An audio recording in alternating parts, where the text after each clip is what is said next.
शराबी थे, नदी पार कर रहे थे, शाम का समय था। चारों शराबी बैठ गए नाव में, नाव चलाने लगे। रात भर नाव चलाई, पूरी रात नाव चला रहे, बढ़े जा रहे, चप्पू चलाए जा रहे हैं, पतवार चलाए जा रहे हैं। क्या देखा, दिन निकल आया। एक शराबी ने कहा, देख तो रे अपन पहुंचे कहां, पहुंचे कहां। वो नाव से उतरा, उसने देखा, बड़ी जोर से हंसा। तीन शराबियों ने कहा, पागल हंस क्यों रहा है? बोले तुम भी देखो। दूसरा उतरा, उसने देखा, वो भी बड़ी जोर से हंसा। तीसरा उतरा, उसने देखा, वो भी बड़ी जोर से हंसा। चौथा उतरा, उसने देखा, वो भी बड़ी जोर से हंसा। चारों शराबी हंस रहे हैं ताली बजाकर। बोले वाह रे जिंदगी हमारी। बोले क्यों?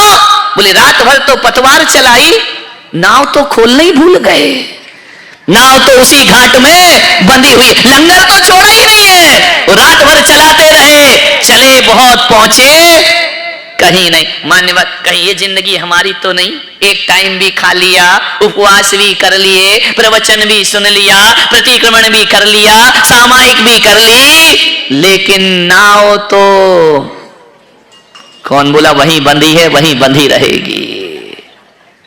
उत्तम संयम पालो ज्ञाता, नर भव सफल करो ले साता। ध्यान रखिए, ऐसे नर भव सफल हो जाएगा। जिंदगी लगाना पड़ती है। ये देखना है 10 दिनों में परिग्रह से नाव बंधी है या छूटी है। ये देखना है 10 दिनों में हमारी स्वभाव की नाव बंधी है या छूटी है, परिवर्तित हुई है। पापों से नाव वैसी की वैसी बंधी है या छूट गई है। देखना है, अपने आप का आकलन करना है, मेरे जीवन में कितना परिवर्तन आया इस बार के इस पर्युषण पर्व में। ध्यान रखिए, मनोरंजन के लिए नहीं है कि ताली बजाई, नाचे गाए और चले गए, कुछ नहीं मिलेगा। ध्यान रखना, जीवन को बदलने का प्रयास करिए।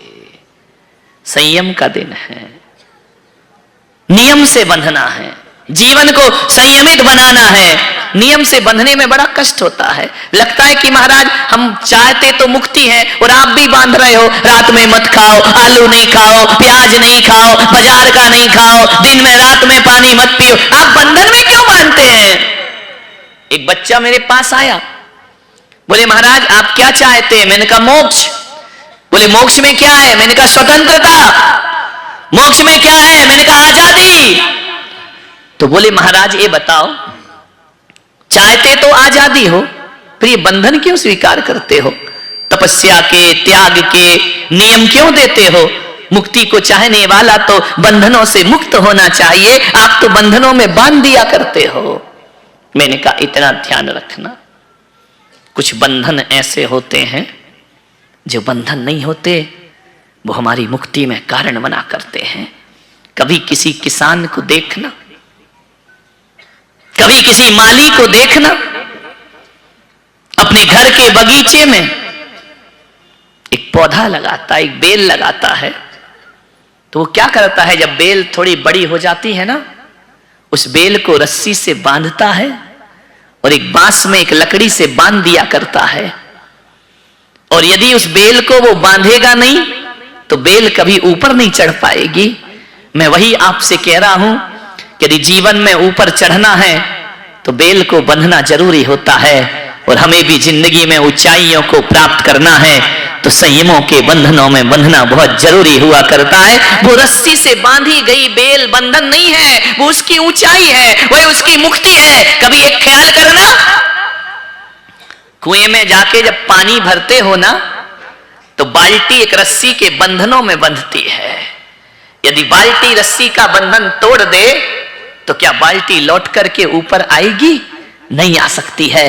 इसलिए बाल्टी को यदि पानी से ऊपर उठ करके वापिस आना है तो उसे रस्सी का बंधन स्वीकार करना पड़ता है। और वैसे ही इस आत्मा को यदि मोक्ष की यात्रा करना है तो उसे संयम के बंधनों में बंधना आवश्यक हुआ करता है। ये कुछ बंधन ऐसे हैं जो हमारी मुक्ति में कारण हुआ करते हैं। नदी बहती है दो तटों के बंधनों में, यदि वह तट का बंधन तोड़ दे तो नदी जो जीवन देती है वो जीवन लेने का काम किया करती है। फिर वो नदी सागर में नहीं मिला करती है, वह बह जाती है अपने लक्ष्य से। एक बंधन जरूर होना चाहिए, बंधना पड़ता है। बंधनों में बिना बंधे मुक्ति नहीं मिला करती है। बोले नियम क्यों देते हो आप? एक बात बताओ, बिना नियम के कुछ होता है क्या? बोलिए, जोर से बोलो। तो फिर लेते क्यों नहीं हो? जानते भी हो कि बिना नियम के कुछ नहीं होता, जान रहे हो, लेकिन बिना नियम के कुछ नहीं कर सकते। एक बात बताइए, आपको लिखना सीखना है तो उसका भी कुछ नियम है या नहीं है? पढ़ना सीखना है उसके भी कोई नियम है? खेलना सीखना है, खेलने के भी नियम हुआ करते हैं। भोजन बनाना सीखना है तो भोजन बनाने का भी कोई नियम हुआ करता है। बिना नियम के तो आदमी भोजन भी नहीं बना सकता है। आप विचार करिए, एक मकान बनाना है तो उसके भी कुछ नियम हुआ करते हैं। एक फर्नीचर लगाना है तो उसके भी कुछ नियम हुआ करते हैं। रुपया पैसा कमाना है उसके भी कुछ नियम हुआ करते हैं। अरे दुकान समय पे खोलना और समय पे बंद करना, ये भी दुकान का एक नियम हुआ करता है। व्यापार में कितना मार्जिन लेना, ये भी उसका नियम।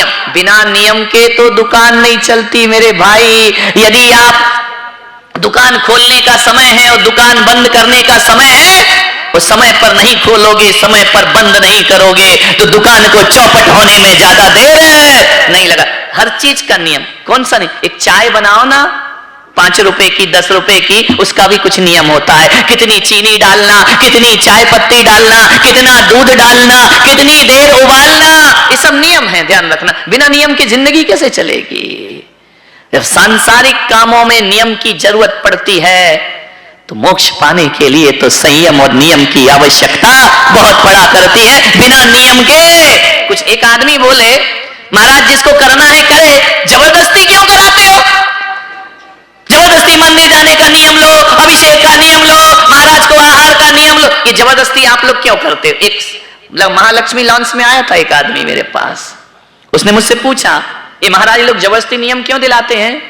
मैंने इतना ही कहा कि बेटा जब तू बहुत छोटा था ना तो तू स्कूल जाना नहीं चाहता था, माँ बाप ने जबरदस्ती स्कूल भेजा था या नहीं भेजा था? तू तो जाता ही नहीं था कि मम्मी मैं स्कूल नहीं जाऊंगा, मम्मी ने चॉकलेट की लालच दी, कभी मार का डर दिखाया, जबरदस्ती तुझे स्कूल भेजा। अरे कुछ चीजें ऐसी होती हैं जो जबरन आदमी से कराना पड़ती है। यदि करेगा नहीं तो वो अपने जीवन की उन्नति नहीं। सासू डांट डांट के तो सिखाती है ना, ऐसा कर, बड़ों से कैसे बोलते, छोटों से कैसे, क्या मम्मी तुम बोलती रहती हो? उसका बोलना तुम्हारे जीवन का उत्थान हुआ करता है, ध्यान रखना। यदि माँ रोकती है तो उसमें तुम्हारा उत्थान हुआ करता है। आज एक माँ बाप अपने बच्चे से पूछते हैं, एक लड़की यदि 9 बजे रात को घर लौटती है तो क्या माँ बाप उससे इतना भी नहीं पूछ सकते कि तू लेट क्यों लौट रही है? माँ बाप इतना भी नहीं पूछ सकते कि तू दिन भर कहाँ रहती है? मेरी माँ रोक टोक करती है, रोक टोक नहीं करती है। यदि माँ बाप रोक टोक नहीं करेंगे तो आदर्श और इंसानियत की जिंदगी तुम्हारे हाथ में नहीं है। इनका बोलना, रोकना, टोकना तुम्हारे जीवन का उद्धार हुआ करता है, ध्यान रख। हमारे गुरु हैं, वो हमें भी तो दंड देते हैं ना। हम मुनियों से गलती हो जाए, गुरु प्रायश्चित दिया करते हैं, गुरु दंड दिया करते हैं। हम मुनि हैं, कोई नियम तोड़ेंगे तो आचार्य हम पर अंकुश रखा करते हैं, ध्यान रखिए। यदि हम उनके अंकुश को स्वीकार ना करें, उनकी डांट को स्वीकार ना करें, उनके प्रायश्चित को स्वीकार ना करें तो ध्यान रखना, आप मुनि तो बन सकते हैं लेकिन भगवान बनने में आपको भी बहुत ज्यादा वक्त लगे। भगवान नहीं बन सकते हैं, ध्यान रखिए। आदमी सोचता है हम पे कोई बंधन नहीं होना चाहिए, हम पे कोई नियम नहीं होना चाहिए, हम पे कोई कानून नहीं लगना चाहिए। कानून नहीं होंगे, नियम नहीं होंगे तो जीवन का लक्ष्य कैसे प्राप्त होगा? मैंने बताया था ना कि एक लड़की ने मुझसे कहा कि महाराज मेरी मां मुझ पे बहुत अंकुश लगाती है, भैया पे नहीं लगाती। वो 10 बजे भी आए तो कुछ नहीं बोलती है, वो कैसे भी कपड़े पहने कुछ नहीं बोलती। मैं कपड़े पहनूं तो फिर टोक लगती है, ऐसे क्यों पहनती है, कहां जाती है, किससे मिलने जा रही है। मैं सहेली के घर भी जाऊं तो मुझ पे बहुत निगरानी रखी जाती है। और भैया यदि कहीं भी घूमता रहे उसको कोई कुछ नहीं बोलता है। मेरे माँ बाप अच्छे नहीं हैं महाराज। मैंने बताया था कि तेरे माँ बाप बहुत अच्छे हैं, ध्यान रखना। बोले कैसे अच्छे हैं? मैंने कहा ध्यान रख, लड़की और लड़का। बोले इतना भेदभाव क्यों होता है हमारे परिवार में? मैं कुछ भी करूं तो मुझ पर पाबंदियां लगती हैं, मुझ पर रूल्स बनाए जाते हैं, भैया पे कोई रूल्स नहीं बनता है। मैंने इतने ही कहा था कि बाजार जब जाते हो तो कुछ लोग सब्जी भाजी लेकर आते हैं, कुछ लोग हीरा मोती लेकर आते हैं। एक बात बताओ, जब हीरा मोती लेकर बाजार से आते हो तो हीरे मोती को कहाँ रखते हो? तो बोले तिजोरी में रखते हैं। तिजोरी के अंदर भी लॉकर होता है, लॉकर के अंदर भी एक डिब्बी हुआ करती है, उस डिब्बी में रख के लाल कपड़े से बांध दिया जाता है। और इनका सब्जी भाजी कहाँ रखते हो? बोले वो तो बाहर पड़ी रहती है, टेबलों में रखी रहती है, अलमारी में रखी रहती है, एक टोकरी में रखी रहती है। मैंने कहा एक बात याद रख बेटा, जो हीरा होता है उसकी सुरक्षा की जाती है, जो सब्जी भाजी होते हैं कहीं भी पड़े रहते हैं। बेटी समाज का हीरा होती है, इसलिए माँ बाप उसे संभाल करके रखा करते हैं। और लड़के कौन बोला सब्जी भाजी होते हैं? ध्यान रखिए। इंसान अपने जीवन को देखो, कितना पुण्य है और कितना पाप हमारे दामन में है। अपनी जिंदगी को समझने का प्रयास करो। आपसे एक ही निवेदन, संयम बिना जीवन परमात्मा की मंजिल तक कभी नहीं पहुंच सकता है। आज संयम का दिन है। मन का संयम रखो, आंखों का संयम रखो, कान का संयम रखो, जुबान का संयम रखो, सोचने का संयम रखो। बात याद रखना, देखना किसी को बुरा नहीं है, किस अदा से देख रहे हो यह बुरा हुआ करता है। ध्यान रखना, किसी को छूना बुरा नहीं है, किन भावों से छू रहे हो यह बुरा हुआ करता है। और भगवान को क्या चढ़ाना और नहीं चढ़ाना ये बुरा नहीं होता, किन भावों से चढ़ा रहे हो ये अच्छा और बुरा हुआ करता है।